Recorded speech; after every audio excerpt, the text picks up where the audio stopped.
Boa tarde a todos, sejam bem-vindos.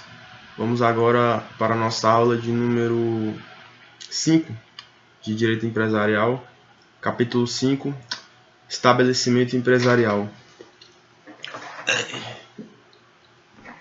Conceito e natureza do estabelecimento empresarial. Complexo de bens reunidos pelo empresário para o desenvolvimento de sua atividade econômica. Estabelecimento empresarial, conceito. Complexo de bens reunidos pelo empresário para o desenvolvimento de sua atividade econômica.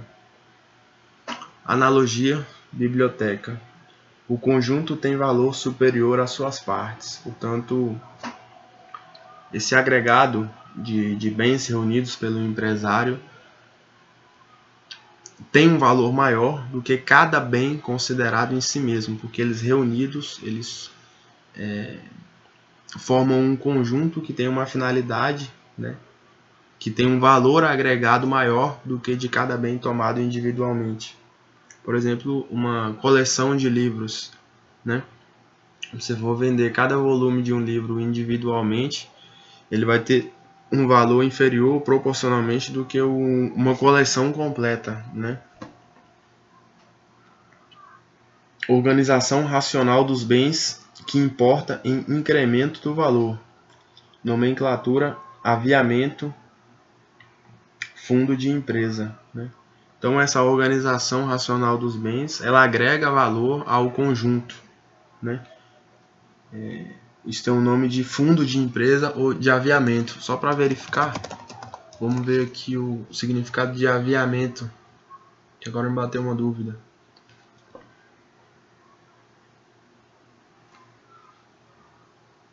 Aviamento é a capacidade de um determinado estabelecimento empresarial de produzir lucro. É o acréscimo de valor que se dá aos bens enquanto reunidos no estabelecimento comercial. Exatamente isso. O estabelecimento empresarial é parte do patrimônio do empresário e não necessariamente o todo. Então, o estabelecimento empresarial não necessariamente vai representar todo o patrimônio do empresário. Ele é um elemento que compõe o patrimônio, né? Pode ser o patrimônio todo ou não. O estabelecimento é composto por bens corpóreos e incorpóreos, tais como marcas, patentes, ponto comercial e etc. Então, as marcas registradas pelo empresário, as patentes, né? Aquele determinado ponto comercial específico em que ele já tem a clientela dele, que ele já é conhecido por aquele ponto, tudo isso integra o estabelecimento comercial, né? Isso é objeto de proteção tanto pelo direito civil quanto pelo direito penal, né? Temos aí a lei de proteção industrial, lei de proteção, a LPI, a lei de proteção industrial.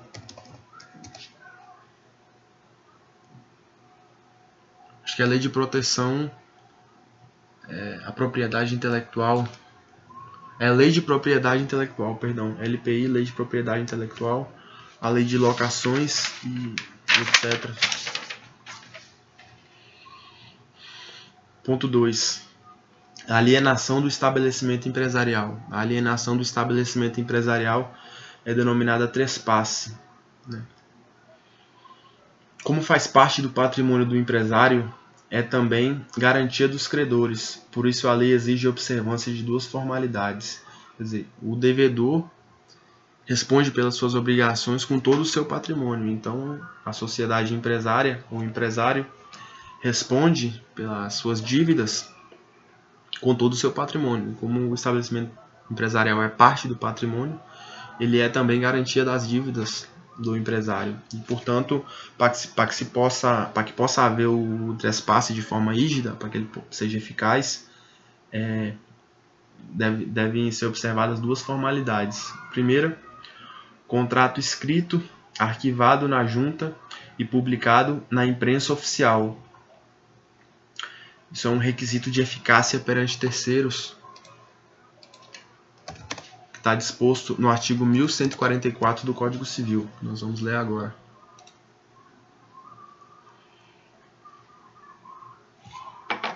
Café.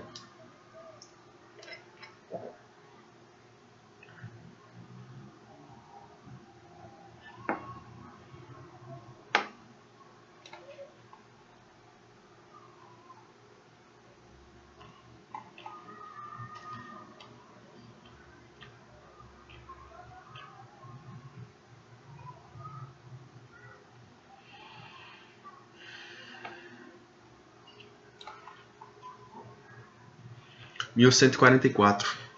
Título 2 do estabelecimento. Disposições gerais. Vou aproveitar e ler o 42 e o 43 também, que são oportunos. Considera-se estabelecimento todo complexo de bens organizados para exercício da empresa por empresário ou sociedade empresária. Pode o estabelecimento ser objeto unitário de direitos e negócios jurídicos, translativos ou constitutivos que sejam compatíveis com a sua natureza. O contrato que tenha, agora sim, 1144. O contrato que tenha por objeto a alienação, o usufruto ou arrendamento do estabelecimento só produzirá efeitos quanto a terceiros depois de averbado à margem da inscrição do empresário ou da sociedade empresária no registro de empresas mercantis e publicado na imprensa oficial. Então, dois requisitos: o arquivamento na junta, né, para que seja feita a averbação junto à inscrição, e a publicação na imprensa oficial. Isso objetiva dar publicidade ao trespasse. 2. Requisito número 2. Anuência dos credores, expressa ou tácita. A tácita se dá 30 dias. A tácita se configura pelo silêncio de 30 dias após a notificação, a teor do artigo 1145 do Código Civil. Artigo 1145. Se ao alienante não restarem bens suficientes para solver o seu passivo, a eficácia da alienação do estabelecimento depende do pagamento de todos os credores ou do consentimento destes, de modo expresso ou tácito, em 30 dias a partir de sua notificação.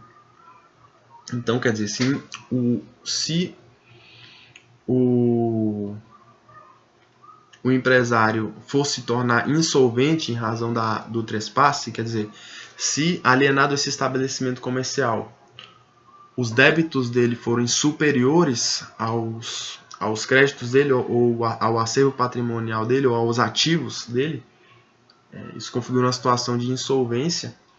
E para que o trespasse seja lícito, seja válido, seja eficaz, seja eficaz em relação aos credores nessa situação de insolvência, é necessário que o empresário obtenha a concordância dos credores de maneira tácita ou expressa. Se ele permanecer solvente, né, essa formalidade está dispensada, ele não precisa comunicar aos credores, porque a evidência não há nenhum risco ao direito dos credores, que ainda podem ter seu crédito assegurado pelo restante do patrimônio do empresário.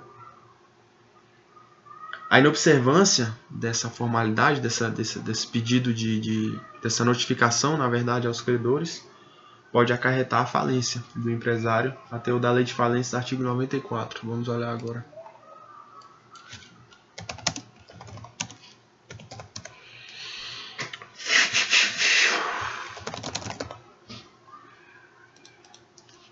A lei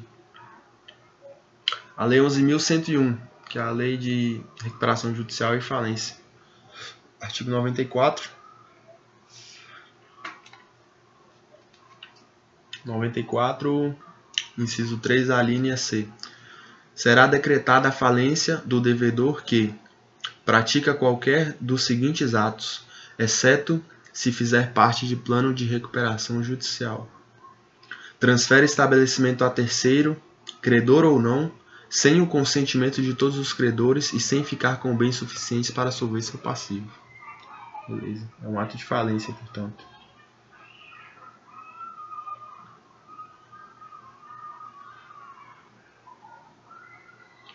E torna também a não comunicação, né, a não notificação dos credores torna ineficaz a alienação perante a massa falida, a teor do artigo 129, inciso 6. São ineficazes em relação à massa falida, tenha ou não o contratante conhecimento do estado de crise econômico-financeira do devedor, seja ou não a intenção deste fraudar credores. Quer dizer, não interessa se praticar nessas condições é ineficaz. Não interessa se ele tinha intenção de fraudar credores ou não, se a contraparte que contratou com ele tinha ciência da condição financeira dele ou não. É objetivamente ineficaz. Ponto final. A venda ou transferência de estabelecimento feita sem o consentimento expresso ou pagamento de todos os credores a esse tempo existentes, não tendo restado bens suficientes para solver o seu passivo, salvo se, no prazo de 30 dias, não houver oposição dos credores, após serem devidamente notificados judicialmente ou pelo oficial do registro de títulos ou documentos.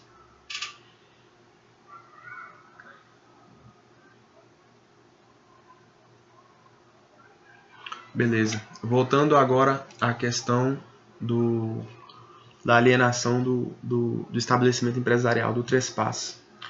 Passivo regularmente escriturado, quer dizer, as dívidas ali registradas nos livros comerciais, transferem-se ao alienante, quer dizer, ao sujeito que está comprando, mas o antigo titular será responsável por 1 ano a contar do vencimento ou da publicação do contrato de alienação. Se a dívida vencer, já foi contraída, mas vai vencer depois do contrato de alienação, esse 1 ano conta-se a partir do vencimento. Né? Se ela já está vencida, a partir do contrato de alienação.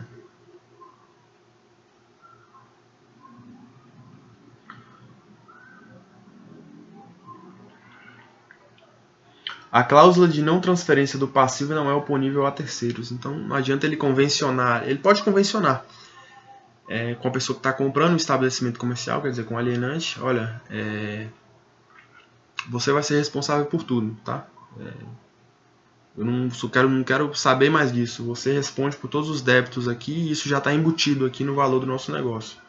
Beleza, ele pode convencionar isso e isso vai valer entre o sujeito que está vendendo, entre o alienante e o alienatário, né? Entre o comprador e o vendedor, né?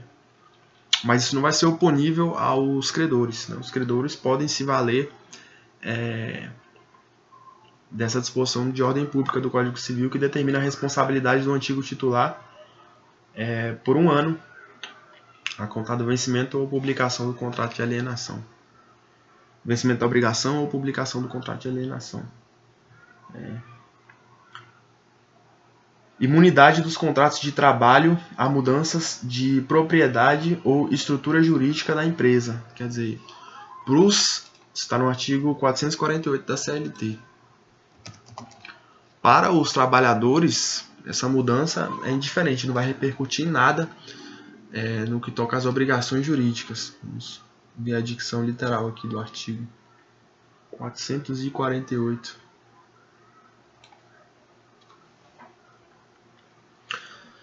448 está no capítulo Contrato Individual de Trabalho e Disposições Gerais. A mudança na propriedade ou na estrutura jurídica da empresa não afetará os contratos de trabalho dos respectivos empregados. O contrato de trabalho permanece inalterado, portanto. O empregado pode demandar o adquirente ou alienante enquanto não vencido o prazo prescricional do crédito trabalhista. Então, aquelas obrigações... enquanto não tiver vencido o prazo prescricional das obrigações trabalhistas, se eu não me engano é de 5 anos, se o sujeito estiver trabalhando, e ele tem 2 anos para pleitear em juízo essas obrigações a partir da rescisão do contrato de trabalho. Né? E ele pode demandar tanto o adquirente quanto Peraí, tem uma... Eu tô falando besteira aqui, minha gente.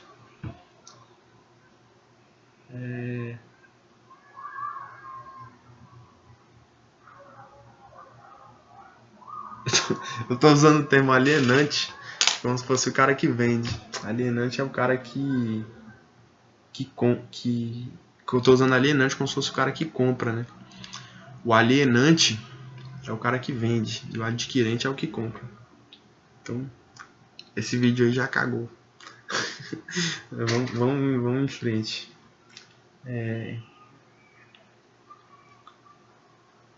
Beleza. Âmbito tributário. Alienante continuou a exploração. Se o alienante continuar a exploração de atividade econômica, ele vai ter responsabilidade subsidiária. Não, o adquirente vai ter responsabilidade subsidiária pelas obrigações tributárias já contraídas, né? Se o alienante cessar a exploração de atividade econômica, a responsabilidade vai ser integralmente do adquirente, né? Então, o alienante continuou a exploração de atividade econômica. Então, aqueles débitos tributários são de responsabilidade dele. Se ele não puder pagar, quem vai pagar é o adquirente. Se o alienante cessar a exploração de atividade econômica, a responsabilidade é integral do adquirente. Essa aqui pra cá. O adquirente exime-se de todas as obrigações do alienante se adquirir o estabelecimento mediante leilão judicial ou em procedimento de falência. O adquirente exime-se de todas as obrigações do alienante se adquirir o estabelecimento mediante leilão judicial em processo de falência ou recuperação.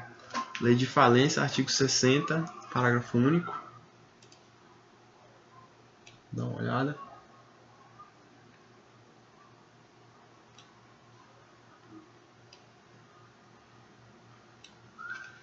Se o plano de recuperação judicial aprovado envolver alienação judicial de filiais ou de unidades produtivas isoladas do devedor, o juiz ordenará sua realização.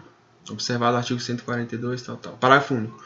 O objeto da alienação estará livre de qualquer ônus e não haverá sucessão do arrematante nas obrigações do devedor, inclusive as de natureza tributária, observado o disposto no parágrafo 1º do artigo 141 desta lei. Vamos lá ver o 141. 141. Na alienação conjunta ou separada de ativos, inclusive de empresa ou de suas filiais, promovida por qualquer das modalidades de que trata esse artigo, todos os credores, o disposto o objeto da alienação estará livre de qualquer ônus e não haverá sucessão do arrematante nas obrigações do devedor, inclusive as de natureza tributária e derivadas da legislação do trabalho decorrentes de acidente de trabalho. O disposto no inciso 2, quer dizer, a regra então é que o adquirente, né, em processo de leilão judicial, né, em processo de falência ou recuperação, não responde por nenhum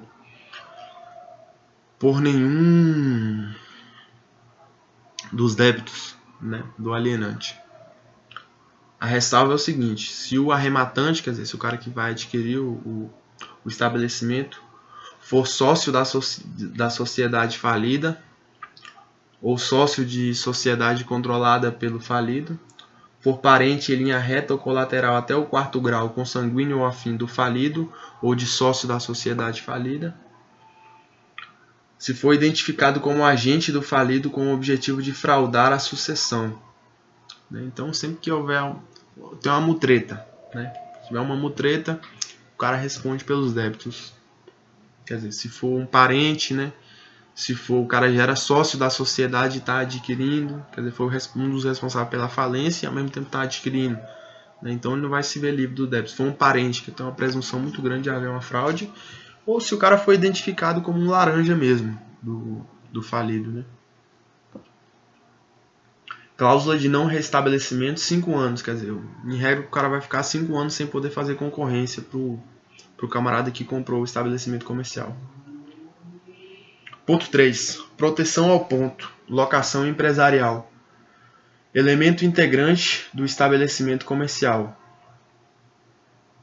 É um local específico, né? O ponto, ele integra o estabelecimento comercial.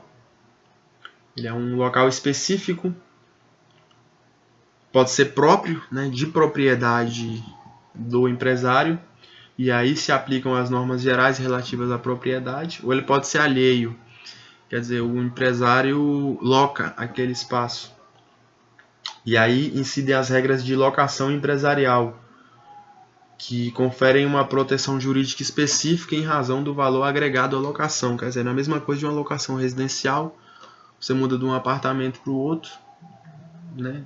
Isso aí não vai interferir muita coisa nos seus ganhos, né? Já o ponto do empresário, às vezes o ponto é tudo.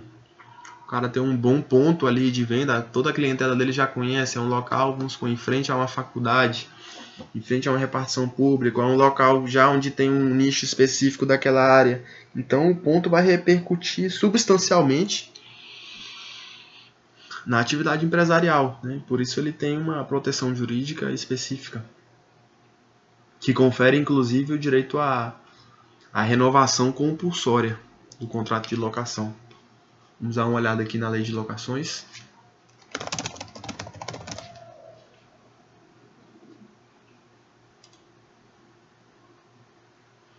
É a lei 8245 de 91, locações de imóveis urbanos e os procedimentos a ela pertinentes. Artigo 51. Aqui, da locação não residencial. Nas locações de imóveis destinados ao comércio, o locatário terá direito à renovação do contrato por igual prazo, desde que, cumulativamente, portanto, renovação compulsória, independentemente do interesse do proprietário, né, pelo mesmo prazo do que está consignado inicialmente no contrato, desde que ele preencha os seguintes requisitos. O contrato a renovar tenha sido celebrado por escrito e com prazo determinado. O prazo mínimo do contrato a renovar ou a soma dos prazos ininterruptos dos contratos escritos, quer dizer, se for feito vários remendos, vários contratinhos ali, né, seja de 5 anos. O locatário esteja explorando o seu comércio no mesmo ramo, quer dizer, está explorando a mesma atividade comercial ali, pelo prazo mínimo ininterrupto de 3 anos. Beleza. Então, os requisitos é um locador empresário, né? Quer dizer, o sujeito que explora a atividade de produção de bens ou prestação de serviços de forma organizada, né? Que articula os fatores de produção de forma organizada para fins de produção venda de bens ou prestação de serviços.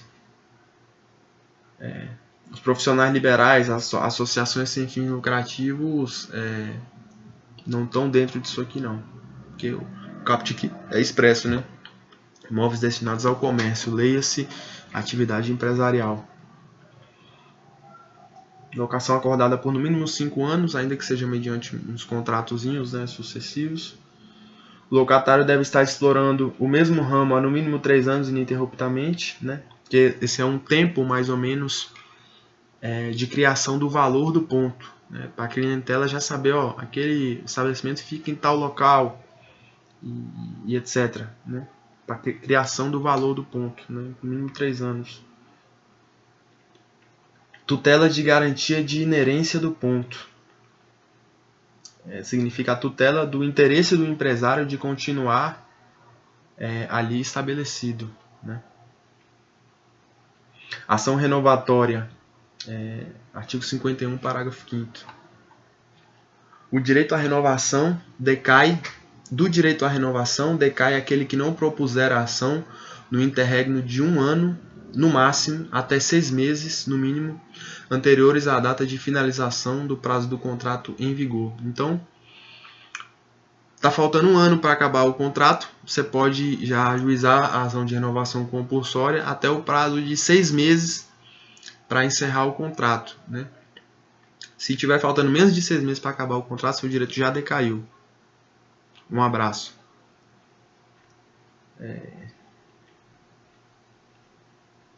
Direito de propriedade do locador. Direito de propriedade do locador, que tem matriz constitucional, quer dizer, o direito de propriedade é um direito constitucionalmente assegurado. Prepondera sobre o direito do locatário, né? Quer dizer, o direito de uso, gozo e fruição. Elenco legal exemplificativo de hipótese de ineficácia. locatário terá direito à indenização pelo valor que acresceu ao bem. Então aqui, o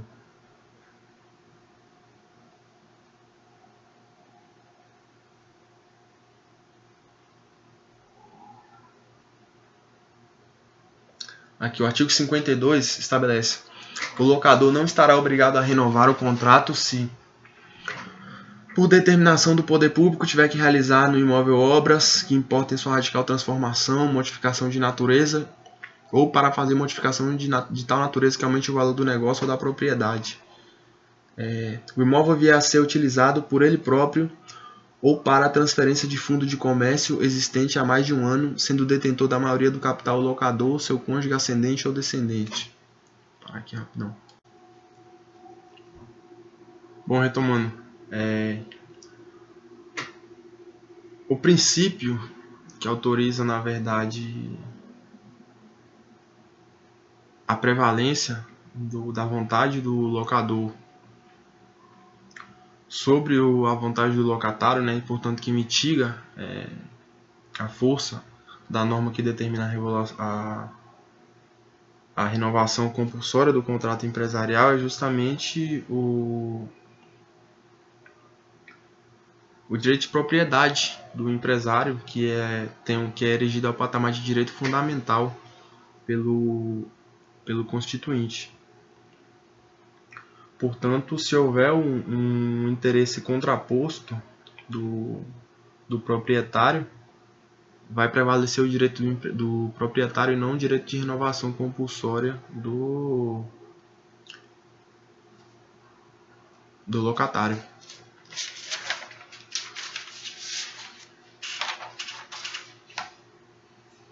Hipóteses que autorizam a exceção da retomada por parte do proprietário. Insuficiência da proposta de renovação. Artigo 72, inciso 2. Então, 72, inciso 2. A contestação do locador, além da defesa de direito que possa caber, fica adstrita, quanto à matéria de fato, ao seguinte: não atender à proposta do locatário o valor real do imóvel na época da renovação, excluída a valorização trazida por aquele ponto, não atender à proposta do locatário o valor real do imóvel na época da renovação, excluída a valorização trazida por aquele ao ponto ou lugar. Então, se o locatário faz uma proposta de renovação de um valor inferior ao de mercado, né? Se houver um dissenso entre eles quanto ao valor, é possível que seja requisitada a prova pericial para que seja arbitrado o valor. Qual seria esse tal valor de mercado, né? Segunda hipótese, se existir uma proposta melhor de terceiro, né? Artigo 72, inciso 3. Ter proposta de terceiro para alocação em melhores condições, né? E aí o locatário ele tem a possibilidade de oferecer o equivalente, né? Se ele oferecer, o terceiro vem com uma proposta melhor, mas se o locatário tem a possibilidade então de falar, não, eu pago esse mesmo que ele está pagando, e então o locatário terá direito à renovação compulsória. C. Reforma substancial no prédio locado. 52, inciso 1. Que é justamente aquele inciso que a gente havia lido,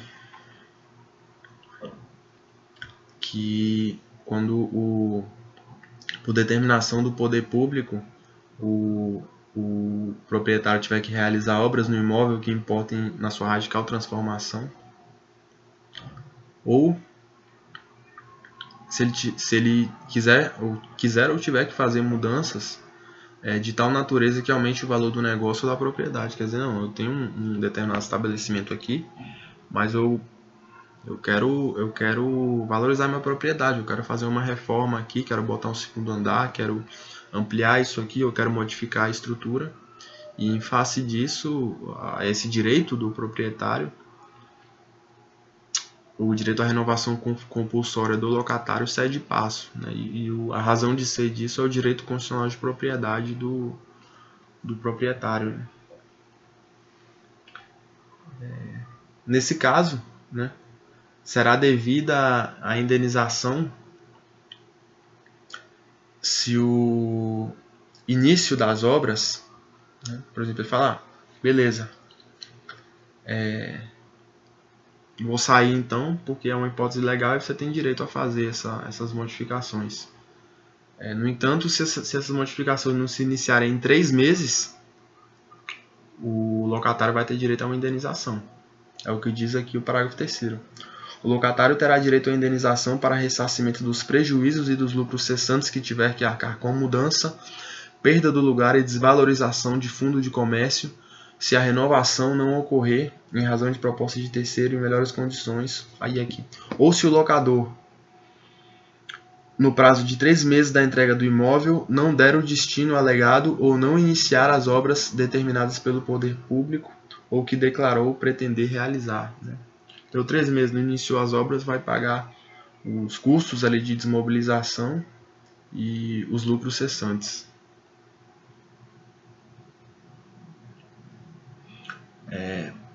Quarta hipótese, uso próprio. Está no artigo 52, inciso 3.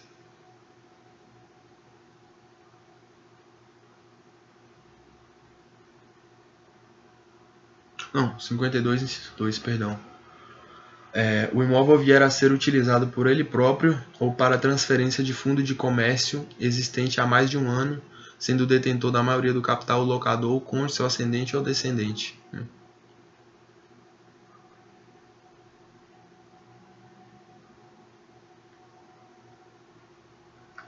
E aqui, quer dizer, uma hipótese que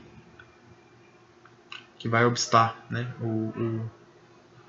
a renovação compulsória. A empresa fala, não, eu quero explorar a atividade comercial aqui. Mas se ele for fazer isso, a atividade que ele vai explorar ali vai ter que ser diversa da atividade do que o locatário está explorando. Senão vai haver aí uma espécie de um abuso. Né? O locatário vai, desenvolve o ponto comercial ali, aí depois que o ponto está bom, vem o proprietário e diz, não, vaza daí que agora eu vou explorar esse ponto comercial que você tanto se esforçou para levantar.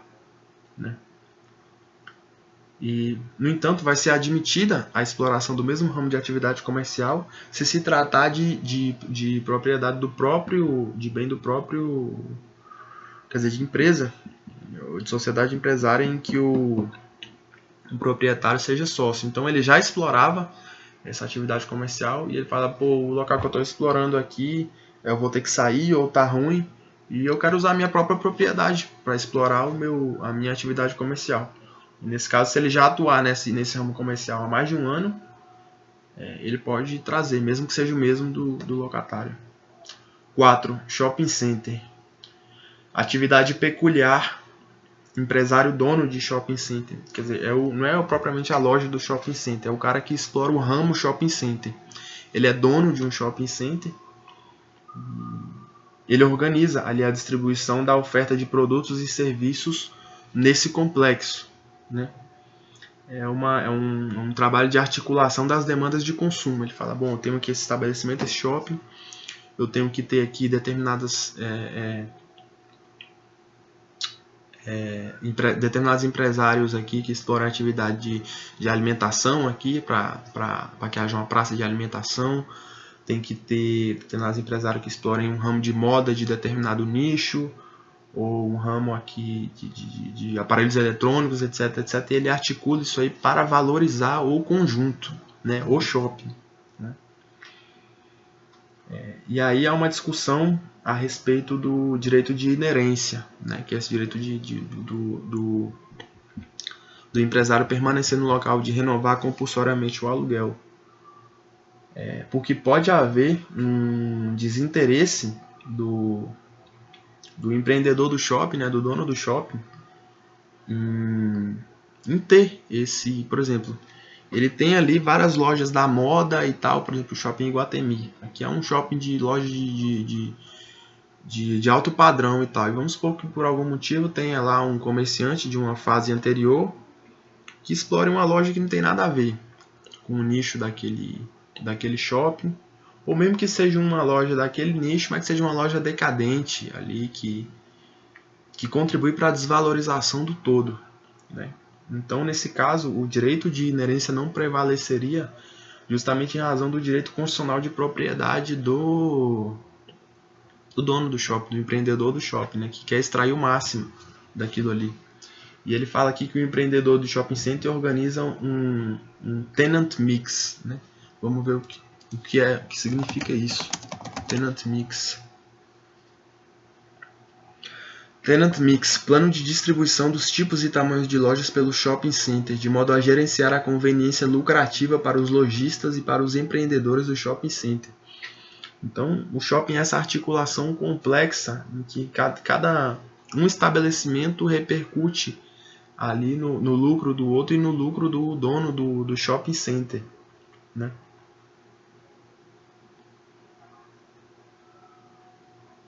Algumas peculiaridades que costumam constar do contrato de locação de shopping center e que são admitidas, né, pela jurisprudência. É o pagamento de aluguel sobre o faturamento da empresa, né? Aqui a chamada res sperata. Vamos ver o que significa isso.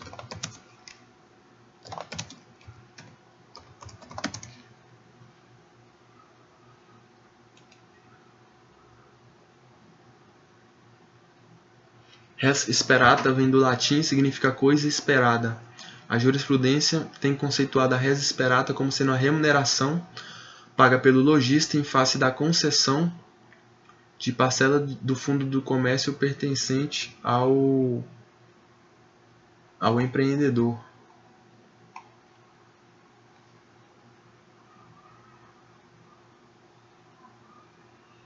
Res sperata é a prestação paga para retribuir as vantagens de se estabelecer num estabelecimento, num complexo comercial que já possui uma clientela construída.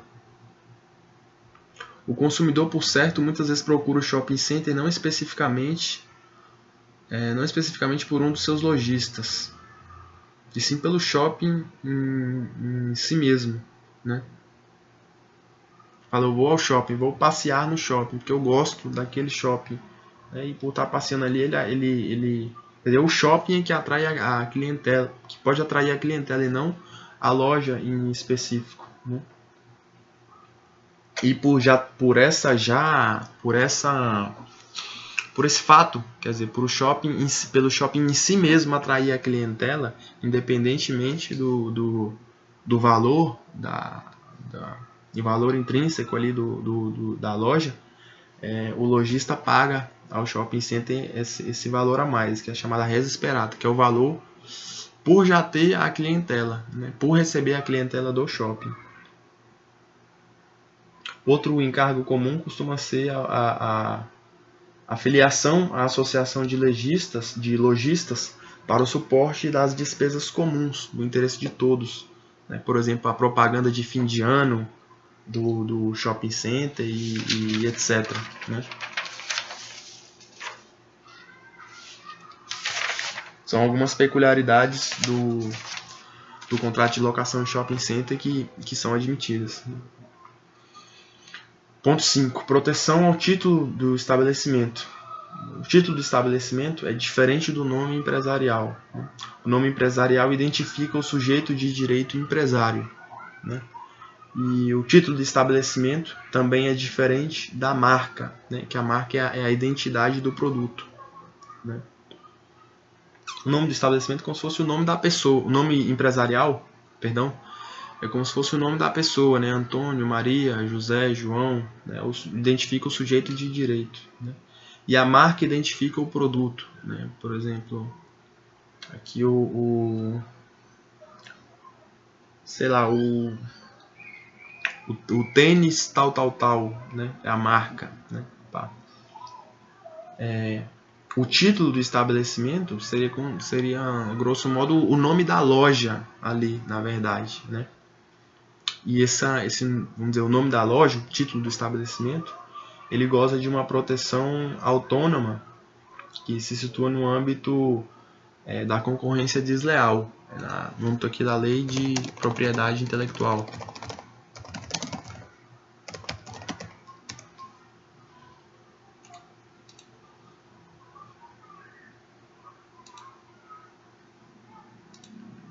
Lei de propriedade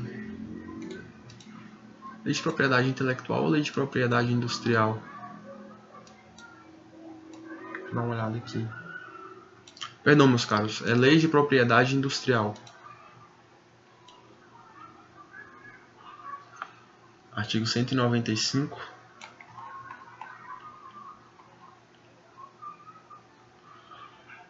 Artigo 195 que trata aqui dos crimes de concorrência desleal. Portanto, é crime, né? O título de estabelecimento é tutelado pelo direito penal. 195, inciso 5. Comete crime de concorrência desleal quem usa indevidamente nome comercial, título de estabelecimento ou insígnia alheios ou vende, expõe ou oferece à venda ou tem em estoque produto com essas referências. E a pena é detenção de 3 meses a 1 ano ou multa. Por exemplo, você...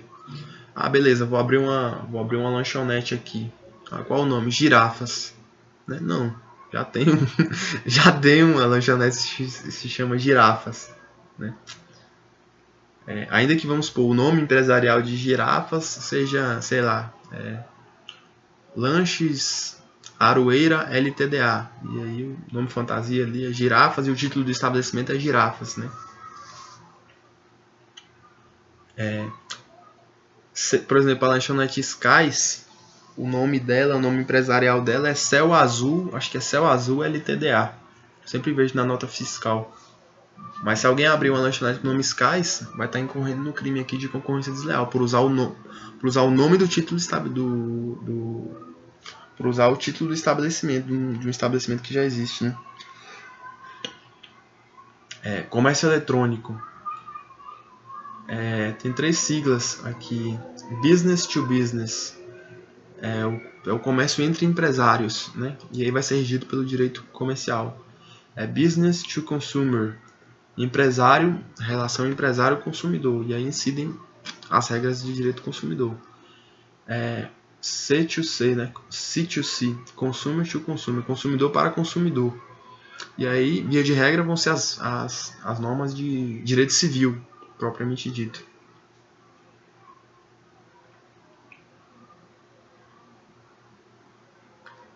Mas, no entanto, por exemplo, no Mercado Livre, vamos supor que tem uma pessoa física ali que não é um empresário. Por exemplo, você está vendendo seu carro ali, ou vendendo uma bicicleta, ou qualquer coisa. Você não é um empresário, você está fazendo aquela venda pontual. A relação entre você e o cara que está comprando é uma relação de direito civil, só que a relação entre você e o Mercado Livre, que é o dono do site, que é o agente que opera a intermediação, é uma relação regida pelo direito do consumidor, porque você está utilizando ali um serviço dele, ele é um fornecedor de serviço e você é um consumidor daquele serviço de intermediação. Então essa relação aí é de direito do consumidor. O nome de domínio, por exemplo, www.livrariaconcreta.com.br, faz às vezes de título de estabelecimento, né? Então, se o cara usar isso aí indevidamente, ele comete o crime aqui do artigo 195, inciso 5 da Lei de Propriedade Industrial. Meus caros, pela aula de hoje era isso. Desculpem as inúmeras confusões. Fechamos o capítulo 5 do livro. Obrigado a todos. Boa tarde.